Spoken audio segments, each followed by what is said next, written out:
How many people in this room are not originally from the United States? My round of applause.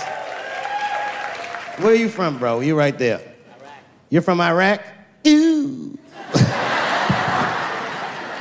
I was fucking around. How long have you been here in the country? 23 years. 23 years? Are you a citizen yet? You are? Congratulations, nigga. Congratulations. Well, welcome to this great land. You know, I'm gonna give you a history lesson, because I'm sure this wasn't on your entry exam. But every naturalized American has heard something about what I'm about to tell you. A picture, it's the early 50s in the United States. This 14-year-old boy goes down from Chicago to Mississippi to meet his extended family for the first time. He'd never been to Mississippi. And before he went, his mother said to him, very pointedly, she said, if a white man looks you in your eyes in Mississippi, look away. And I don't know what you know about black people from Chicago, but they're not a scared people. Legend has it, he was in front of a convenience store, hanging out with his cousins, having a good time, and a white woman walked out of the store, and he thought she was pretty, and he said, bye, baby, not realizing that he had just made a fatal mistake. 4 days later, a group of adult white men burst into this family's home and snatched a 14-year-old boy out of bed in front of his family that was powerless to stop them, and he was never seen alive again. His name was Emmett Till. They found his body maybe a few days later. It was in a creek, tied to a wheel so it would sink, horribly beaten and bloated. Hideous. And lucky for everybody in America, his mother was a fucking gangster. She was.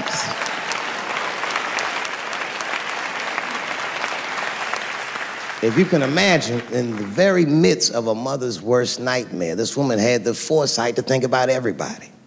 She said, leave my son's casket open. She said, the world needs to see what they did to my baby. And every publication here in the United States, from Jet magazine all the way to the New York Times, had this boy's horribly bloated body on its cover.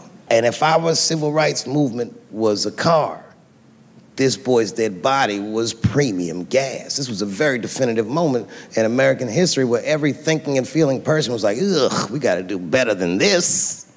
And they fought beautifully, and here we all are.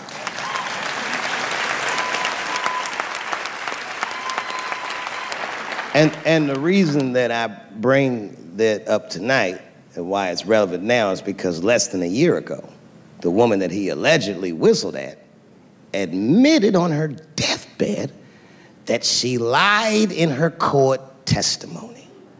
And you can imagine when we read that shit, we was like, ooh, you lying ass bitch. Was furious. But that was my initial reaction. And initial reactions that we all learned as we get older are often wrong or more often incomplete. They call this phenomenon standing too close to an elephant. The analogy being that if you stand too close to an elephant, you can't see the elephant. All you see is its penis-like skin. You gotta step back and give it a better look. And on stepping back and thinking about it for a few moments, I realized that it must have been very difficult for this woman to tell a truth that heinous about herself at any point in her life, even the very end. And I was grateful that she had the courage to tell it before she left this world, because it's an important truth and we needed to know. And I said to myself, well, thank you for telling the truth, you lying ass bitch. And then time goes on, and then after time, you can kind of see the whole elephant. And it's humbling, because you realize that this woman lied, and that lie caused the murder.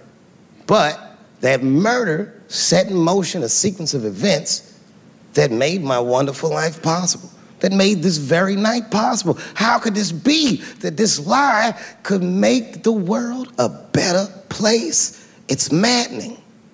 And that's how I feel about this president. I feel like this motherfucker might be the lie that saves us all. Because I have never felt more American than when we all hate on this motherfucker together. Jesus Christ, it's good.